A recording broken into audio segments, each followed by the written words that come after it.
സമഗ്ര വികസനം ലക്ഷ്യമിട്ട് മുഖ്യമന്ത്രി വി ഡി സതീശൻ അവതരിപ്പിച്ച 2026-27 പുതുക്കിയ ബജറ്റിൽ വിവിധ ജില്ലകൾക്കായി വൻ പദ്ധതികൾ പ്രഖ്യാപിച്ചു. അടിസ്ഥാന സൗകര്യ വികസനം, ടൂറിസം, ആരോഗ്യം, വിദ്യാഭ്യാസം, വ്യവസായം എന്നിവയ്ക്ക് മുൻഗണന നൽകുന്ന പ്രഖ്യാപനങ്ങളാണ് ബജറ്റിന്റെ പ്രധാന ആകർഷണം.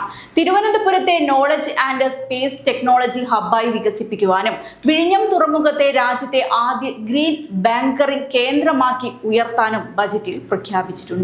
ബാലരാമപുരം വിഴിഞ്ഞം ഭൂഗർഭ റെയിലും വിഴിഞ്ഞം നാവായിക്കുളം ഔട്ടർ റിംഗ് റോഡിനുമായി 100 കോടി രൂപ വകയിരുത്തി. കൊല്ലത്തെ അപൂർവ ധാതുക്കളുടെ കേന്ദ്രമാക്കാനും ചിന്നക്കടയിൽ സ്കൈ വാക്കും അർബൻ പാർക്കും നിർമ്മിക്കുവാനും പദ്ധതി പ്രഖ്യാപിച്ചു. ആലപ്പുഴയെ ഇന്ത്യയുടെ ബ്ലൂ ഇക്കണോമി തലസ്ഥാനമാക്കി വികസിപ്പിക്കുന്നതിനൊപ്പം ഹരിപ്പാട് മെഡിക്കൽ കോളേജിനായി 100 കോടി രൂപയും അനുവദിച്ചു.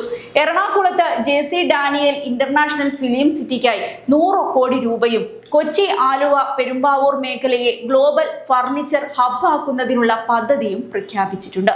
തൃശൂരിൽ ജോൺസൺ മ്യൂസിക് അക്കാദമി, തേക്കിൻകാട് മൈതാന നവീകരണം, ആഭരണ നിർമ്മാണ ഇടനാഴി എന്നിവയും ബജറ്റിൽ ഇടം പിടിച്ചു.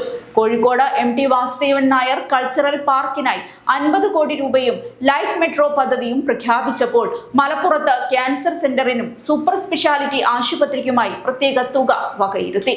വയനാട്ടിൽ ട്രൈബൽ സർവകലാശാലയ്ക്കും ബ്രാൻഡ് വയനാട് ടൂറിസം പദ്ധതിക്കുമായി 50 കോടി രൂപ അനുവദിച്ചു.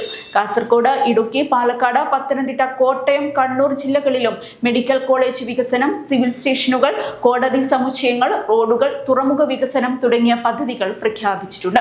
സംസ്ഥാനത്തിന്റെ എല്ലാ മേഖലകളിലും സമുദ്രിത വികസനം ഉറപ്പാക്കുകയെന്ന ലക്ഷ്യത്തോടെയാണ് ഇത്തവണത്തെ ബജറ്റിലെ ജില്ലാതല പ്രഖ്യാപനങ്ങൾ അവതരിപ്പിച്ചിരിക്കുന്നത്.